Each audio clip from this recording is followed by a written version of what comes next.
আপনারাই তো ভালো ছিলেন, আমরা পড়ছি বাট্টে। পোলা পাইনের ডিউটি, কুঞ্চি পাই আছে বিউটি। পটের বেলা পাবজি খেলা, টুস্কির লগে চ্যাটে। পড়ালেখা ঠন ঠন পার্কে যায় ডেটে। পড়তে যায় না মরতে যায় নায়ক নায়িকার পাঠ।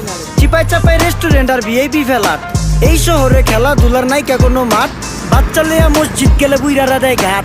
যা খাইতাম খাঁটি জিনিস, কেউ যাইতো না ভেজালে। আগের মানুষ সরল ছিল, থাকতো না কেউ ক্যাচালে। নাস্তা খেলে চলেন নানা লয়ে জায়গা হোটেলে। কি করতেছে নাতি বউ, ওঠে নাইকা সকালে। ঘুম থেকে উঠতে উঠতে সর্বনিম্ন 12টা। হোটেলে যাইয়া গামু সবজি দিয়া পরোটা। কারে কেমনে টুপি দিয়া নিজের বেলা বড়টা। কি করতেছে সালমায়? আপনি গো সালমায় সুখ পেয়া ভুলা গেছে আল্লাহর নাম তাই ঘুমায়। ব্যালেন্ডারে মশলা বাটবো তাও দেখি ঝুমায়। সুখে থাকতে ভূতে কিলায় পেট নিয়ে এসে চুমায়। নেচা নেচা টিকটক করে হিন্দি গান শোনায়। আমগো সকল মাখালারা সাত সকালে উঠতো, হাঁস মুরগি গরু ছাগল কত কিছু পালতো। ঘর দুয়ার পরিষ্কার কইরা ধান নিরে রাখতো। পুকুর ঘাটে গোসল করতো, কল চেপা পানি লইতো। পাড়া পুতা